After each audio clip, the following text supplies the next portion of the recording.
신앙 고백합니다. 전능하사 천지를 만드신 하나님 아버지를 내가 믿사오며 그 외아들 우리 주 예수 그리스도를 믿사오니 이는 성령으로 잉태하사 동정녀 마리아에게 나시고 본디오 빌라도에게 고난을 받으사 십자가에 못 박혀 죽으시고 장사한 지 사흘 만에 죽은 자 가운데서 다시 살아나시며 하늘에 오르사 전능하신 하나님 우편에 앉아 계시다가 저리로서 산 자와 죽은 자를 심판하러 오시리라. 성령을 믿사오며 거룩한 공회와 성도가 서로 교통하는 것과 죄를 사하여 주시는 것과 몸이 다시 사는 것과 영원히 사는 것을 믿사옵나이다. 아멘. 나눌 말씀은 사사기 16장 13절에서 17절까지 보겠습니다.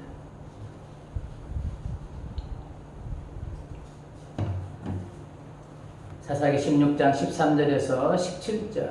우리 17절은 한 목소리 함께 묵묵합니다. 17절 봉독해 드립니다.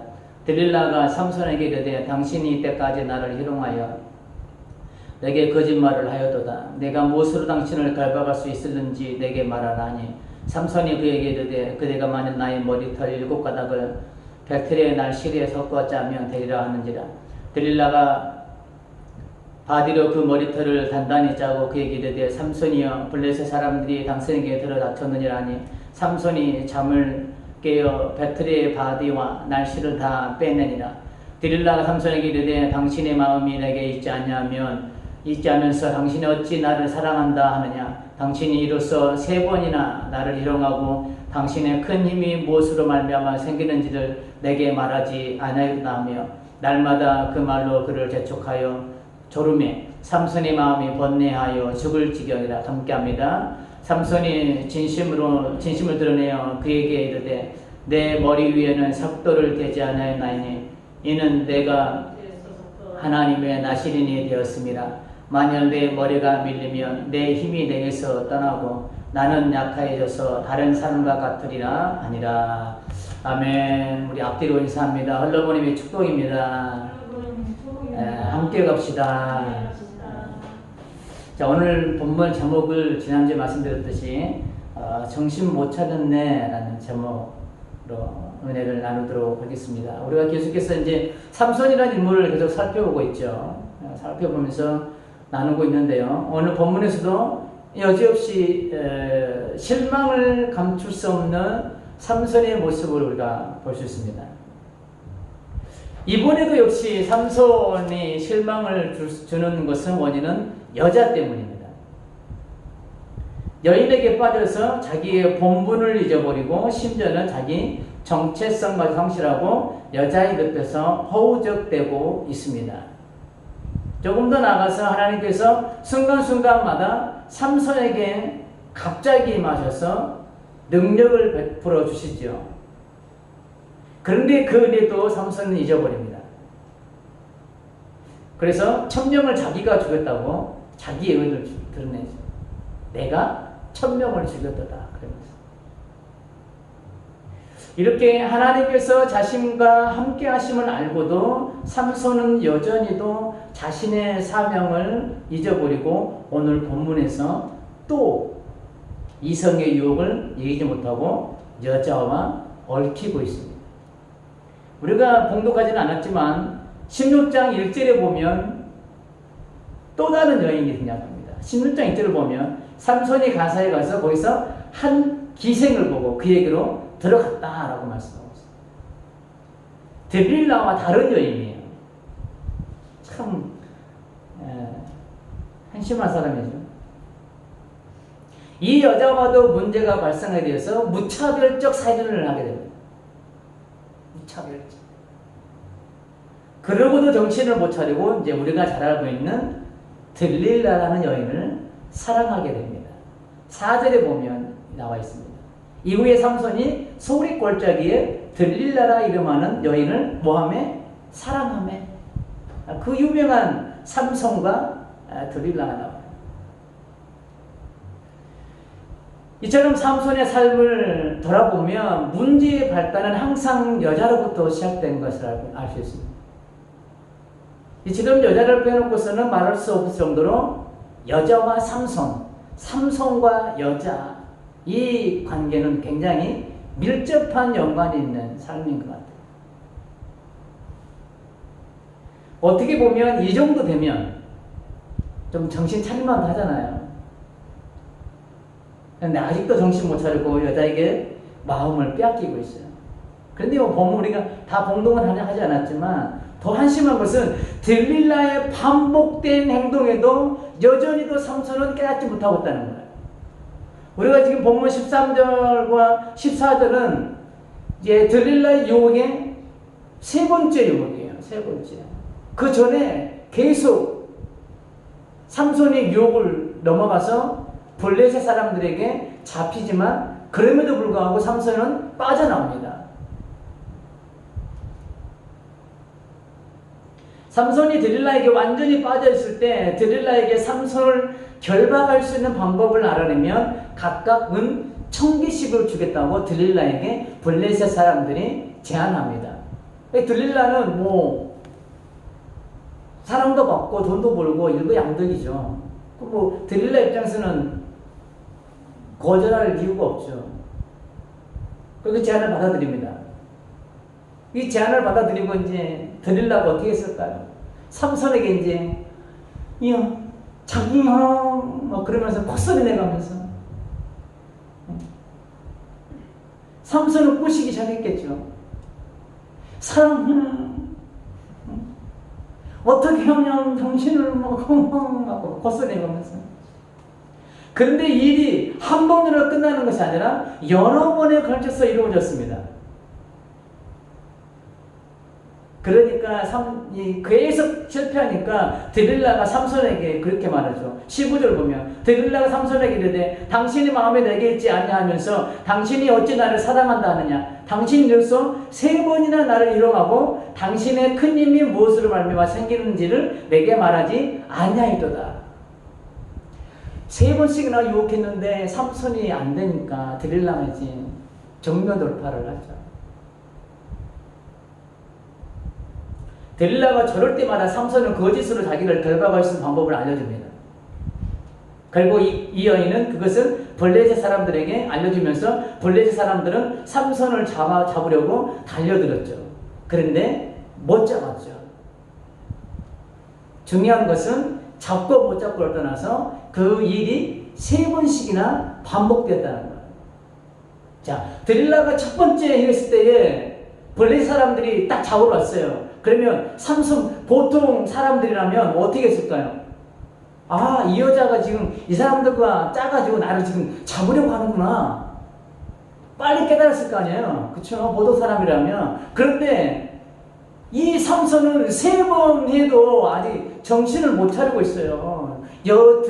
들릴라라는 여자한테 빠져가지고 콩깍지가 씌워도 이만저만 이 두꺼운 게 끼운 게 아니죠.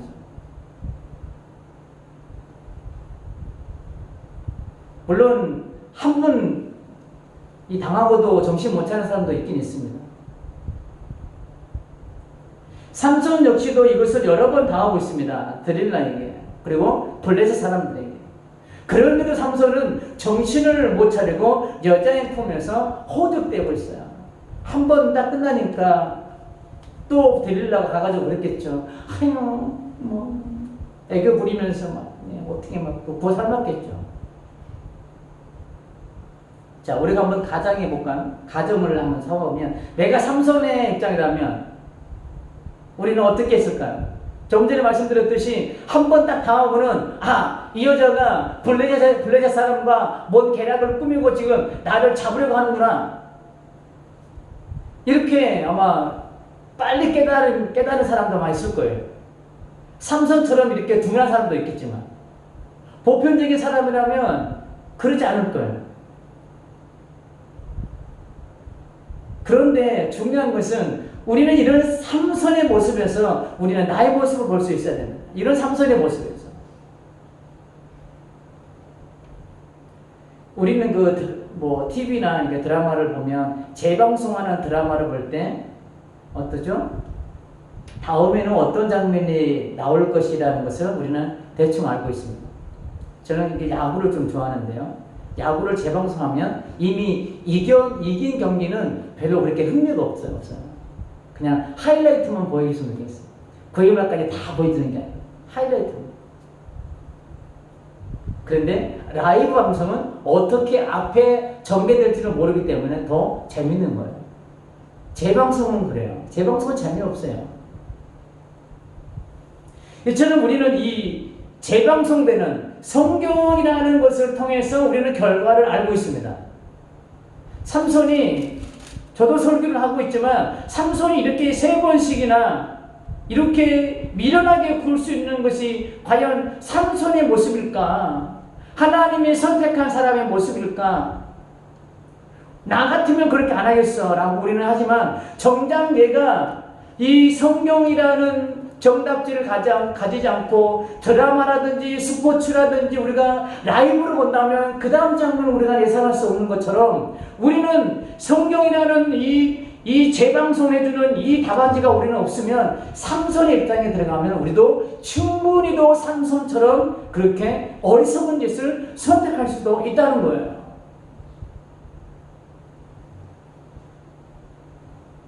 우리는 그래서 장담하면 안 됩니다.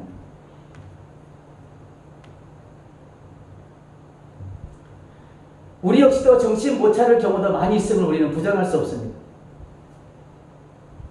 우리도 사단이 나의 눈을 딱 가리면 똥인지 된장인지 구분하기 어렵습니다. 나의 시선이 어느 한 곳에 딱 꽂히면 우리는 주변이 보이지 않습니다. 그래서 여전히도 정신 못 차리고 나의 삶은 어리석은 일들을 양산하지 만들어가죠. 그럴 삶을 또한 무한 반복하고 있습니다. 우리는 지난날의 과거의 실수를 거울 삼아서 앞으로의 삶을 우리는 새롭게 꾸며나가야 되는데 우리는 과거의 실패를 우리는 그냥 머물러 있어요. 그러면서 이것도 잊어먹어요. 어느 순간인가 내 삶에 평안함이 찾아오면 그러면서 우리는 과거에 저질렀던 일들을 또 앞날에 또 저지르게 되는 거죠.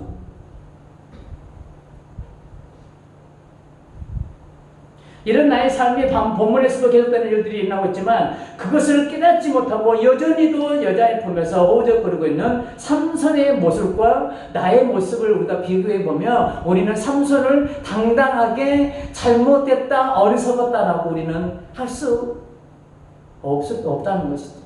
별다른 거 없다는 것이죠. 삼손의 모습과 나의 모습이죠. 삼손 역시도 한 곳 여자에게 시선이 고정되니까 하나님이 보이지 않는 거예요. 자기에게 주어진 사명이 보이지 않는 거예요. 순간순간마다 갑자기 임하셔서 하나님께서 그 성령님의 인도로 말미암아 그 놀라운 그런 기적들을 만들어 가시는데 그 은혜가 은혜로 다가오지 않는 거예요. 이 여자에게 시선이 꽂힙니다. 하나님의 마음이 느껴지지 않습니다. 자기에게 주어진 사명이 보이지 않아요. 지금 삼손이 그러고 있는 거예요. 삼손이 여자에게 빠져서 정신 못 차리고 있어요. 어떻게 보면 이 삼손의 약점이 여자일 수도 있겠다라는 생각을 해봤어요. 삼손의 약점이 삼손의 약점을 알고 있는 사단은 삼손의 그 약점을 계속 파고들고 있는 거예요. 아, 얘는 여자에게 약하는구나. 우리가 삼손을 그동안 살펴봤지만 서두에도 말씀드렸지만 삼손의 모든 문제의 발단은 여자의 관계로부터 시작됐어요. 그것을 이렇게 유추해 보면 삼손의 약점은 여자일 수도 있을 거예요. 사단은 그 약점을 그냥 놔두지 않죠. 그게 계속 파고드는 거예요. 그래서 삼손은 계속해서 여자 때문에 넘어지게 됩니다. 여자 때문에. 우리의 삶을 보면 우리의 마음을 뺏어가는 일들이 얼마나 많은가요? 나의 시선을 뺏어가는 드빌라와 같은 세상의 달콤한 유혹들이 얼마나 많은가요? 넘쳐납니다. 그런 것들의 시선을 빼앗기고 마음을 빼앗기면 우리가 다시 원래 상태의 자리로 돌려놓기가 너무나도 어렵습니다. 자, 이 물그릇이 있는데 이 물그릇이 한번 깨졌어요. 깨졌는데 아무리 잘 한다 해도 자국은 남게 되어 있습니다. 사기 그릇이 한번 깨지면 그처럼 한번 우리가 주님을 떠난 자리에 다시 돌려놓게 하는 정말 정말 죽을 목숨을 다해야만이 돌려놓을 수 있는 그런 어려움이 있습니다. 원래 상태로 돌아오기가 그렇게 힘들어요. 삼손의 약점을 사단이 파고들고 있는 것처럼 우리 역시도 넘어지는 곳에서 항상 넘어지고 있는 우리의 모습을 볼 수 있습니다. 왜 그럴까요? 사단이 나의 약점을 너무나도 잘 알고 있기 때문에 나의 약점을 파고드는 거예요. 그래서 우리는 나의 약점이 무엇인가 라고 우리는 진단해 볼 때에 내가 자주 넘어지는 상황이 어떤 상황인가 우리가 한번 그 상황을 점검해 보면 내가 약한 부분을 우리는 점검할 수 있어요. 그래서 우리는 약한 부분들을 점검되었다면 그것들을 이제는 우리가 각인시키면서 그런 문제 때문에 그런 것들 때문에 우리는 넘어지지 않으려고 우리는 갖은 노력과 거룩한 몸부림을 우리는 철저하게 쳐야 된다는 거예요.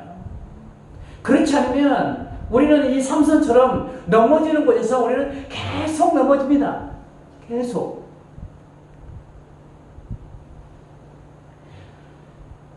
그래서 우리는 바울이 데살로니가 교회들에게 당부했던 말을 다시 한번 가슴에 새겨야 될 줄 믿습니다. 바울이 데살로니가 교회들에게 이렇게 말씀하셨어요. 5장 6절에 보면 그러므로 우리는 다른 이들 같이 자지 말고 오직 깨어 정신을 차릴지니 자지 말고 정신을 차리고 있으라. 무엇으로 해요? 기도로. 또 5장 8절에서는 이렇게 말씀하고 있습니다. 우리는 낮에 속하 있으니 정신을 차리고 믿음과 사랑에 오심경을 붙이고 구원의 소망의 투구를 쓰자. 정신을 차리는 거예요. 우리가 영적 잠에 빠지면 삼손과 같은 사단의 유혹에 빠져 어리석은 삶을 반복할 수밖에 없습니다. 왜요? 우리는 구별할 수 없기 때문에 영적 잠을 자면 우리는 사단의 그 계략과 하나님의 뜻을 우리는 구별할 능력이 우리에게는 전혀 없습니다. 그래서 우리는 날마다 근신하여 깨어 있어야 된다는 것이에요. 정신을 차리고 라는 말씀이 바로 그 맥락과 일치가 되는 거예요. 기도로 깨어 있어라. 우리가 이 어리석은 삶을 반복해서 살지 않으려면 말씀에 전신갑주를 입고 늘 깨어 있어야 될 줄 믿습니다. 이 은혜가 아니면 우리는 이겨낼 재간이 없죠. 그리고 16절을 한번 볼까요? 16절. 본문 16절입니다. 날마다 그 말로 그를 재촉하여 조르매 삼손의 마음이 번뇌하여 죽을 지경이라.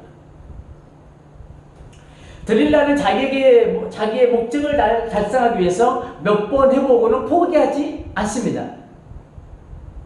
지금 16절 전까지는 들릴라의 말을 보면 3번을 도전을 했어요. 3번 도전을 했는데 실패했어요. 그런데 들릴라는 여기서 포기하지 않아요. 자, 16절 시작을 날마다 이렇게 시작돼요. 날마다. 이 날마다라는 말을 우리가 조금 더 정확하게 조금 유추해 보면 이 3번의 들릴라는 3번에 그치지 않고 계속해서 이 삼손을 졸랐다는 우리가 내용을 유추해 놓을 수 있어요. 포기하지 않습니다.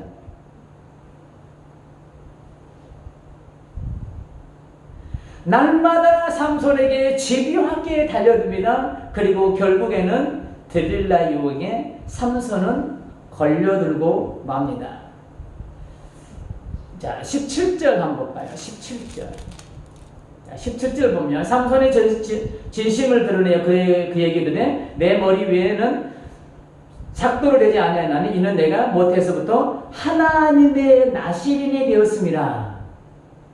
삼손이 고백이에요. 자, 하나님의 나시린이 되었습니다. 만일 내 머리가 밀리면 내 힘이 내게서 떠나고 나는 약해져서 다른 사람과 같으리라 하니라.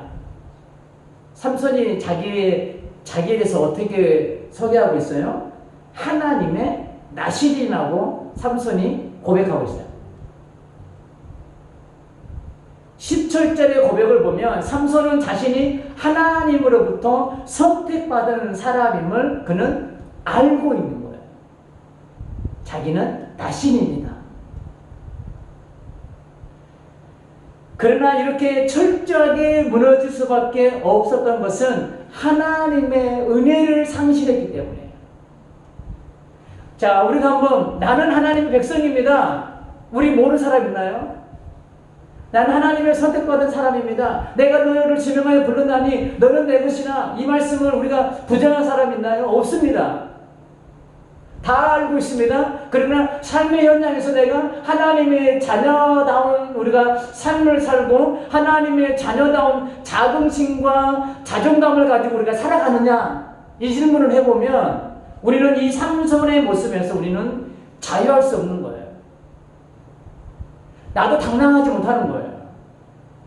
삼손도 하나님으로부터 나실이라는 것을 자신이 알고 있었습니다. 우리도 하나님의 자녀라는 것을 우리는 알고 있습니다.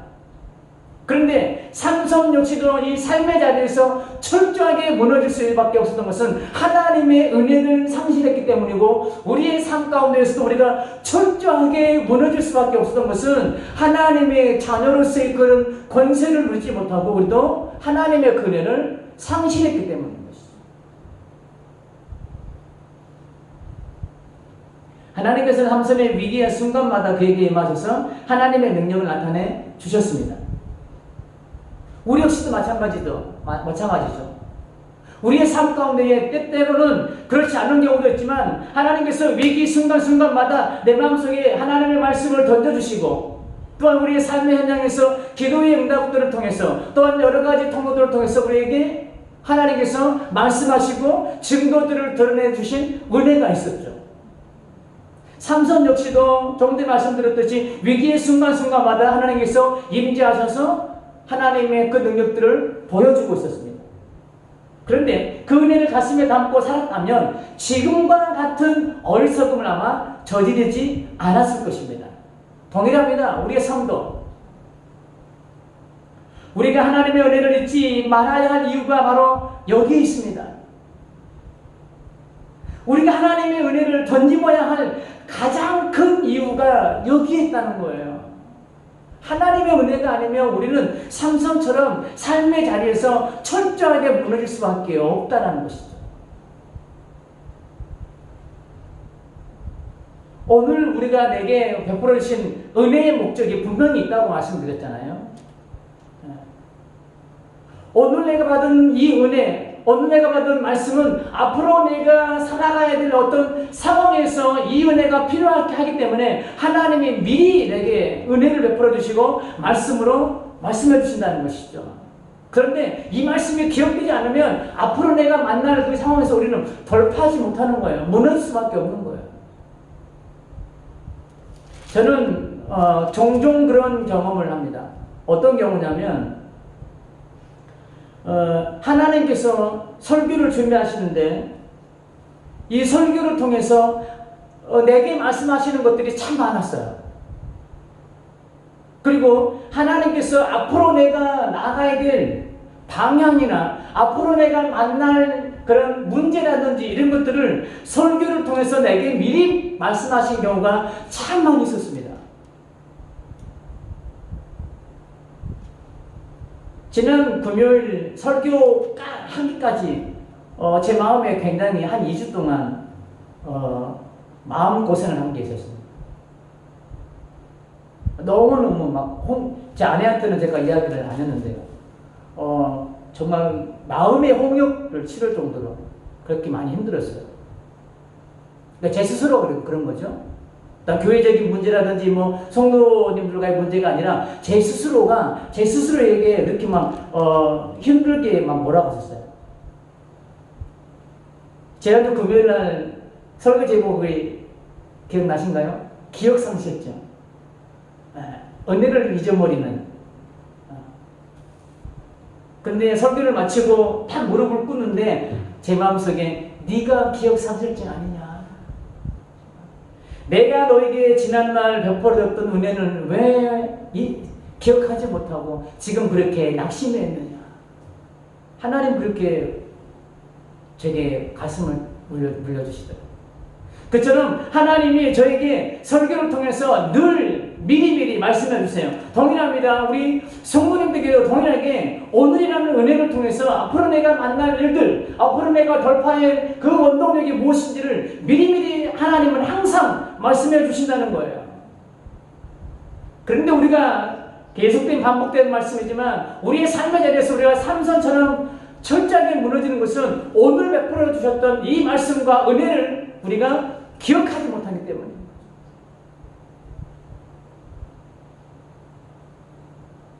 하나님께서 나에게 은혜를 베풀어 주신 이유는 들릴라와 같은 유혹들이 있을 때 그것을 넘어설 수 있는 힘이 그 은혜에 있기 때문이에요. 그 은혜의 힘이 아니면 들릴라와 같은 그런 유혹을 이겨낼 재간이 없다는 것이죠. 삼손이 무너졌던 것처럼.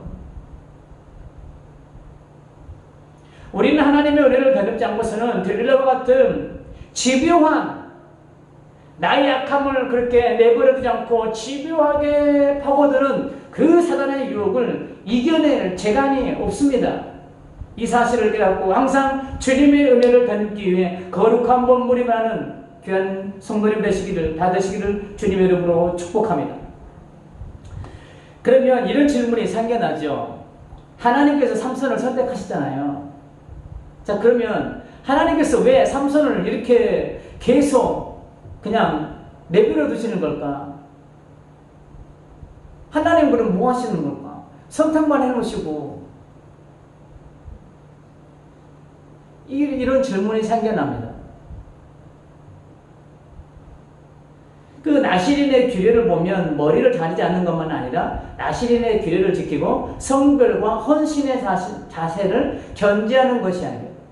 그리고 시체를 가까이 하지 않고 포도주 및 독주를 삼가하며 포도에서 나오는 것은 어떤 것이든지 먹지 않는 것도 나시린에 지켜야 할 주요 규례에 포함됩니다. 그러나 삼손은 이미도 우리가 살펴보았던 것처럼 이 독주를 이미 마셨습니다. 그리고 시체를 가까이 했습니다. 독주는 뭐죠? 블레셋 여인을 데려오기 위해서 내려가서 잔치를 펼쳐냈죠. 그 잔치에 빠지지 않는 게 뭐죠? 술이죠. 성경학자들은 삼손이 그곳에서 술을 마셨을 것이라고 추측하고 있습니다. 저도 거기에 동의합니다. 그리고 시체 뭐죠? 사자를 때려 죽였는데 나중에 내려가다 보니까 거기에 꿀이 있습니다. 그것을 따서 먹었죠. 나시린으로서의 첫 번째와 두 번째 규례는 이미 삼손은 어겼습니다. 자격이 박탈된 거예요. 이미도. 첫 번째 규례를 어길 때부터 자격 요건은 박탈된 거예요. 따라서 이제 머리에 삭도를 대는 것에 관한 규례까지 어기게 되면 그는 나시린으로서 지켜야 할 주요 규례를 다 어기게 되는 셈이 됩니다. 세 가지가 있는데 두 가지는 이미 어겼고 이제 한 가지 남았는데 그 한 가지마저 다 합의하게 되면 모든 규례를 다 어기게 됩니다. 그런데 그는 결국 이 마지막 보루까지 어기게 되죠. 누구 때문에요? 여자 때문에. 참 진짜 하나님 입장에서 정말 때려 죽여도 시원찮아요. 근데 중요한 것은요. 자, 하나님께서는 첫 번째, 두 번째까지 규례를 어길 때도 하나님의 영이 삼손에게 임하셨어요. 그렇죠? 하나님의 영이 갑자기만 아니라 첫 번째, 두 번째까지도 하나님의 영이 삼손을 떠나지 않고 임하셨어요.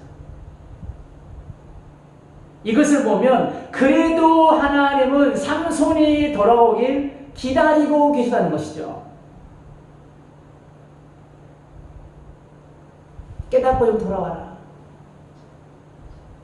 기다리고 계시는 거예요, 하나님은. 삼손을 선택만 해놓고 그냥 내버려 두는 게 아니에요. 이미도 율법에서 규정하고 있는 나실인의 조건을 상실했지만 그럼에도 불구하고 하나님을 선택한 삼손을 포기하지 않고 지금 삼손과 동행하고 있는 거예요. 기다리고 있는 거예요. 그가 돌아오기까지. 그러나 이제 최후의 보루까지 여기면서 정신 못 차리고 있는 삼손을 더 이상 두고 볼 수 없었을 것입니다. 하나님 입장에서는 이렇게 되어서는 안 되겠구나. 그래서 다음 주에 설교 제목이 최후 통첩입니다. 최후 통첩. 그렇게 두고 보고 기회를 줬음에도 불구하고 삼손이 정신을 못 차리니까 이제 하나님께서는 삼손을 향해서 최후 통첩을 하죠. 그거는 다음 주에 살펴보도록 하겠습니다. 그래서 하나님의 선택은 삼손을 잠시 떠나기로 작정하셨을 것입니다. 하나님의 영이 떠나시니까 삼손은 더 이상 힘을 쓰지 못하는 모습을 보게 됩니다. 그 내용은 다음 주에도 다시 살펴볼게요. 우리는 이 부분에서 아주 중요한 두 가지 은혜를 찾아낼 수 있어야 됩니다. 첫째는 하나님은 기회를 계속 주시지만 그래도 정신 못 차리면 하나님의 손길을 잠시 거두신다는 거예요. 자, 로마서 1장 28절을 보면 이런 말씀이 있습니다. 자, 저 보세요. 또한 그들이 마음에 하나님 두기를 싫어하며 하나님께서 그들을 그 상실한 마음대로 내버려 두사 합당하지 못한 일을 하게 하셨으니 그 다음부터 쭉 이제 육신의 정욕과 안목 당기는 것과 시기와 질투와 여러 가지 것들이 나옵니다. 여기서 우리가 이해를 잘해야 되는 것이 뭐냐면 버려두신다는 것이 나를 아주 포기한다는 의미가 아닙니다. 자, 이런 의미죠. 그래, 나는 잠시 빠져있을 테니까 네 마음대로 한번 해봐. 이건 거예요. 아주 포기하는 것과는 다른 거예요. 우리는 이걸 분명히 구분할 수 있어야 돼요. 하나님 한번 선택한 사람은 절대 버리지 않습니다. 그러나 방임, 잠시 그의 삶에서 하나님이 선을 거두시는 거예요. 그래, 네 마음대로 한번 해봐. 그래, 네가 그렇게 내 마음을 몰라주고 그렇게, 그럼 네 마음대로 한번 해봐. 내가 한번 내버려 두어볼게. 이거인 거예요. 그러면서 이렇게 지켜보고 계시는 것이죠.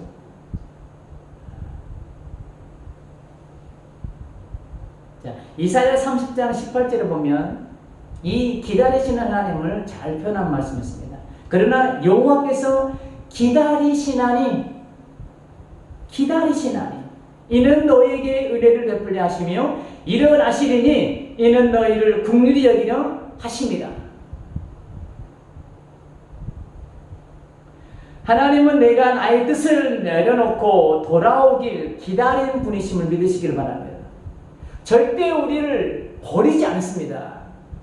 포기하지 않아요. 그리고 하나님은 하나님께로 돌아오는 자들에게 은혜 베푸는 것을 큰 기쁨으로 여기시는 분이에요. 긍휼의 품으로 안아주시는 분이심을 믿으시길 바랍니다. 이런 하나님이세요. 지금 삼손을 버린 게 아니에요. 잠시 손을 거둔 거예요. 왜? 어떻게 하기 위해서요? 삼손을 정신 차리게 하기 위해서. 그리고 우리가 두 번째로 찾아낼 의미는 삼손에게서 하나님의 영이 떠나니까 아무런 힘도 쓰지 못하고 잡힌 것처럼 우리도 하나님의 은혜가 떠나면 들릴라와 같은 사단의 집요한 유혹 앞에 아무런 힘을 발휘할 수 없는 존재라는 사실을 우리는 깨달아야 될 줄 믿습니다. 하나님의 영이 떠나니까 이제 삼손이 힘을 못 쓰잖아요. 다음 주에 나오겠지만 그대로 끌려갑니다. 우리의 삶도 마찬가지라는 것이죠. 하나님의 영이, 하나님의 손길이 나의 삶에서 거둬지면 우리는 철저하게 무너질 수밖에 없어요. 결론입니다. 삼손은 들릴라 유혹에 빠져 블레셋 사람들이 자기를 잡으러 온 것을 몇 번을 경험했습니다. 그럼에도 그는 정신을 차리지 못하고 그에게 주어진 사명을 육신의 정욕과 바꿔버렸습니다. 그리고 하나님은 삼손에게 순간순간 임하셔서 하나님의 능력들을 보여주신 이유가 하나님의 임재를 보고 삼손이 깨닫고 돌아오길 바라는 마음이셨을 거예요. 삼손아, 이것을 보고 이제 정신 차리고 너의 사명의 자리로 돌아오지 않겠니? 그러면서 우리는 세상과 공존하며 삶을 살아가는 믿음의 성도들 앞에 들릴라와 같은 세상적 화려함과 달콤한 유혹들이 있습니다. 그 유혹에 우리는 빠질 때도 있죠. 전혀 안 빠진다는 것은 거짓말일 거예요. 때로는 넘어갈 때도 있습니다. 그런데 그 이유가 중요해요. 그 이유. 그때 우리는 하나님께서 나를 향해 목놓아 외치시는 그 음성을 듣고 돌아올 수 있어야 되는 거예요. 복 있는 자가 뭐예요? 깨닫고 돌아올 줄 아는 사람이에요. 이게 복 있는 사람인 거예요. 그 음성을 듣고 돌아와 삼손과 같은 어리석은 삶을 살지 않아야 된다는 것이죠. 오늘 우리는 이 삼손의 모습을 통해서 우리는 정말 기도로 깨어있어 날마다 정신을 차리고 삼손과 같은 그런 어리석은 삶을 살지 않기를 주님의 이름으로 축복합니다. 아멘.